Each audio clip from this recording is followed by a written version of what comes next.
Romantic medicine is part of the broader movement known as Romanticism, most predominant in the period 1800 to 1840, and involved both the cultural and natural sciences, not to mention efforts to better understand man within a spiritual context. Romanticism in medicine was an integral part of Romanticism in science.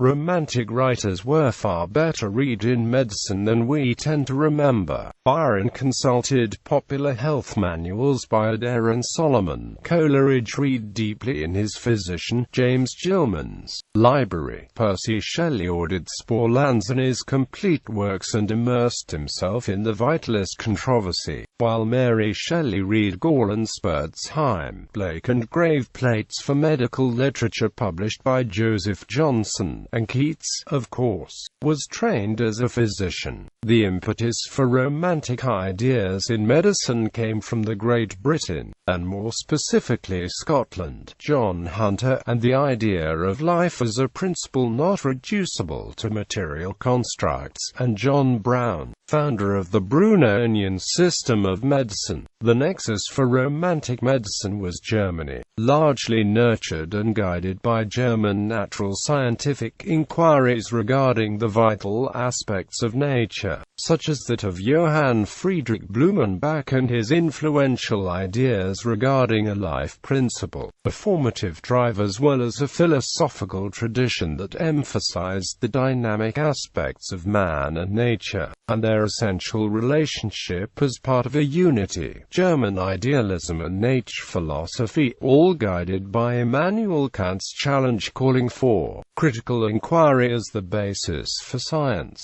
The essence of Romantic medicine was to overcome the deep crisis that Western medicine found itself in the latter half of the 1700s by means of a science of life that went beyond the simple application of the method of the inertial sciences that had worked so well for inert nature, but was found wanting when applied to vital nature, but also a science of life that went beyond the idea of medicine as a subjective art largely to be left to individual practice. The zeitgeist of Romantic medicine sought to unite the uneasy partnership of material natural science and subjective clinical practice to create a true scientific foundation for Western medicine. The question of life, the issue of life, what is life, or the scientific inquiry and quest regarding vital nature was one that increasingly drew the attention of philosophers and scientists in the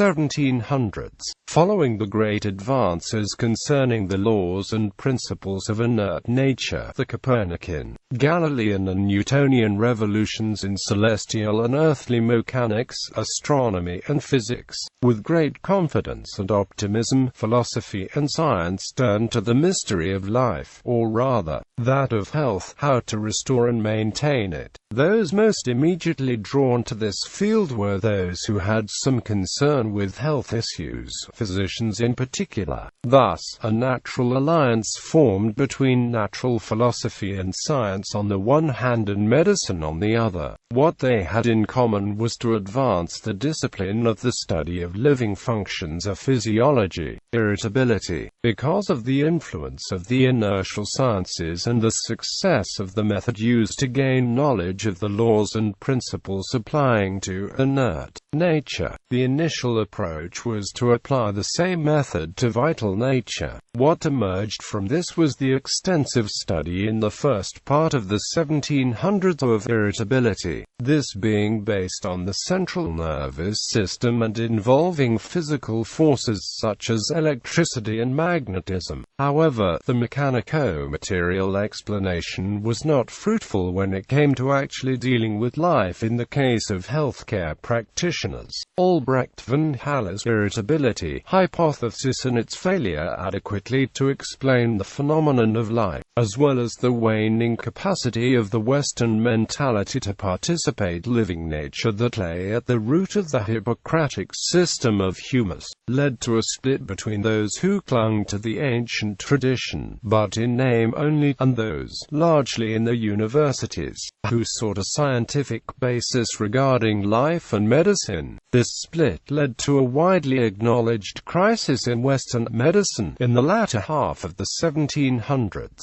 That medicine c. 1800 was caught in the throes of a foundational crisis is testified to by numerous sources and above all by the documented collective striving of all leading European countries to totally reform medicine. No later than the 1780s, as the sources clearly show, were the leading doctors aware of the critical situation. Romantic medicine and dynamics. The attempt on the part of philosophers and scientists to come to grips with the question of life led to an emphasis away from mechanics or statics, to dynamics.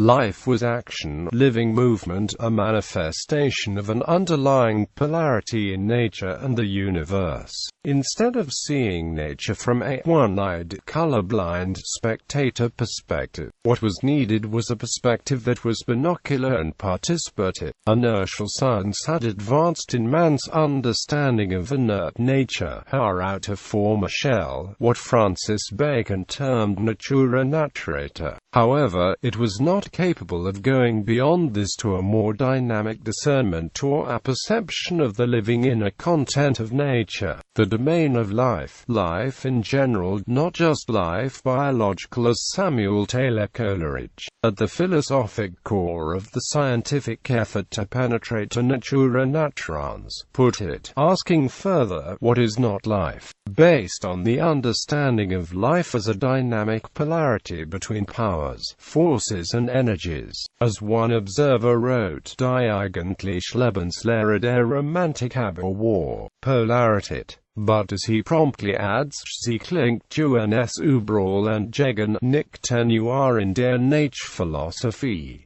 The foundations Bacon's Novum Organum. The groundwork for this intensive search to understand life was laid down by Francis Bacon, who sought to sweep clean the Augean stables of late medieval scholasticism, with its increasingly obtuse and confused attempts to approach natura naturans using the old Greek noetic capacity, already long lost to the Western mind and having gone underground into the arts, but also the nominalists straying into abstractions and refractions in the study of natura naturator via secondary phenomena as in Newton's study of color. Neither the realists nor the nominalists of late medieval scholasticism could handle the task before them, and Bacon sought, at the start of the age of science, to provide a method to approach nature's outer form rationally, but by means of a conscious use of man's higher faculty in the form of the forethoughtful inquiry, that is, an inquiry that brought a particular idea, itself evinced through the mind and the domain of true philosophy, namely, the mind's self-experience in the act of thinking, or epistemology.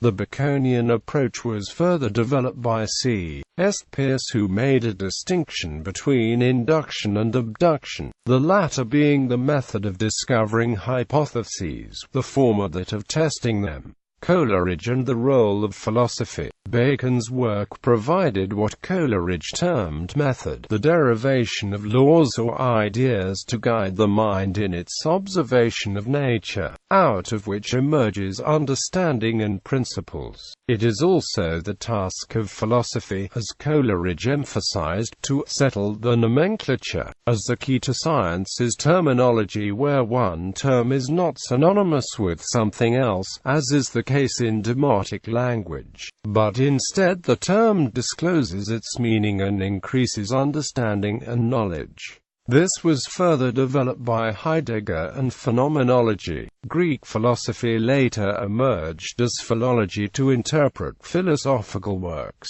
It is this penetration of nature using both the educative arts and sciences to achieve a rational, conscious understanding of nature, both outer form and inner essence, that those who became part of the Romantic movement in England and Germany in particular were seeking. It is not surprising that Romanticism, a scientific endeavor and quest, involved the cultural sciences and humanities, as well as the natural sciences.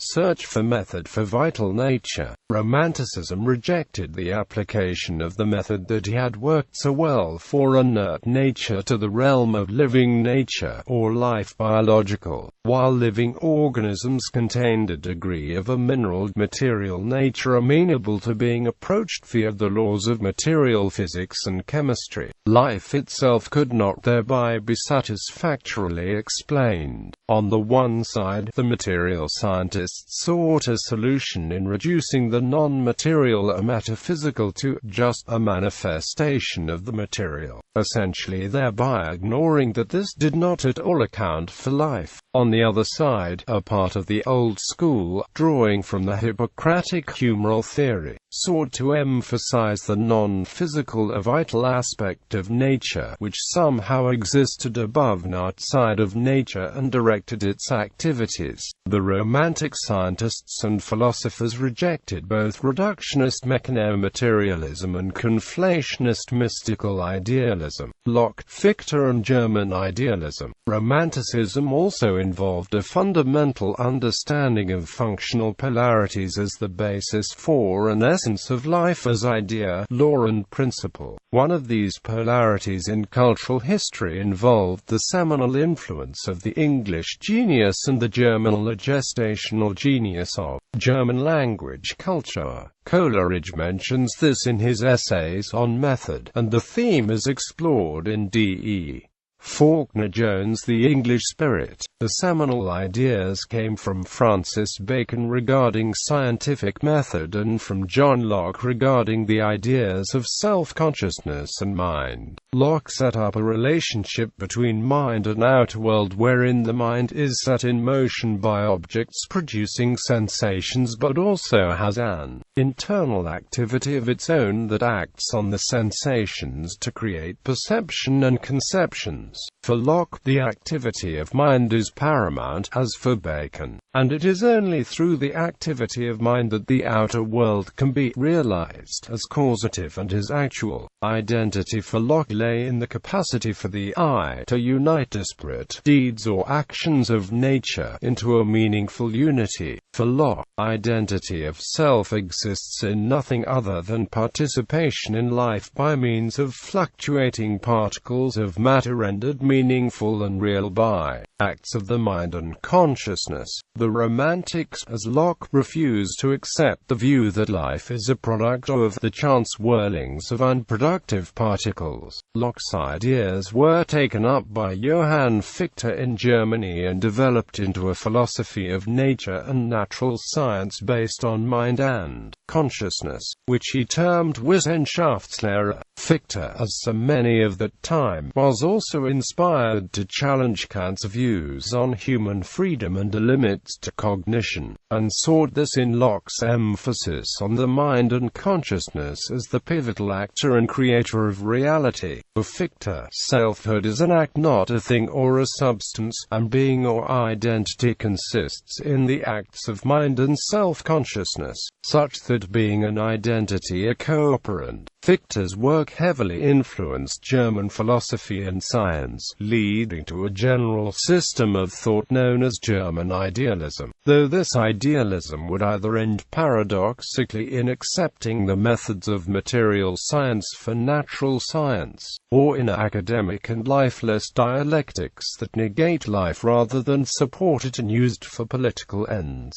The idea of the living principle. Prior to Fichte's writings, the idea of life as a power and principle independent of and not reducible to matter or substance had been put forward in England and Scotland in the mid-1700s by the philosopher Thomas Reid and John Hunter. a highly influential anatomist and surgeon as well as an observational scientist in the true Baconian tradition. Hunter rested the idea of the life principle on solid observation of nature. For him, anatomy and structure, matter and form were simply outer expressions of a vital dynamics. This idea found a receptive soil in German philosophy and eclectic medicine, as represented by Christoph Huffland, which had developed the concept of a life force or energy as well, but one that had remained largely speculative or metaphorical. In 1781, Johann Friedrich Blumenbach, a natural philosopher and researcher, published his thoughts regarding the Bildungstrieb, a dynamic power that was evolutive, progressive, and creative. Blumenbach's work provided for the later important distinction between a sustaining power and a generative power, not just for procreation in all its myriad forms, but also creative acts of the mind, which Coleridge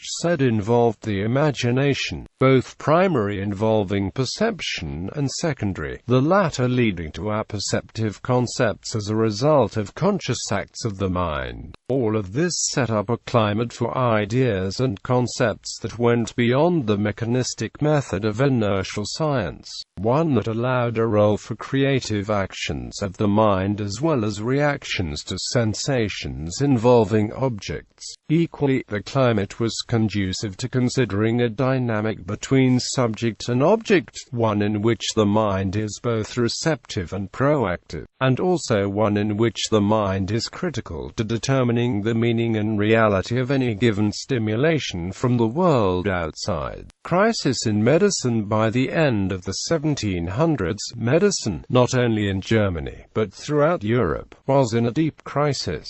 This widely acknowledged crisis was brought into stark relief in 1795 in a famous critical essay by a German physician and philosopher, Johann Benjamin Erhard, in the shot that was heard around the medical world. Erhard's attack focused on what he called the uncertainty of medical knowledge and its failure to measure up to the criteria of a philosophical Wissenschaft. He located the central problem in doctors' lack of a clear idea either of illness in general or of particular diseases.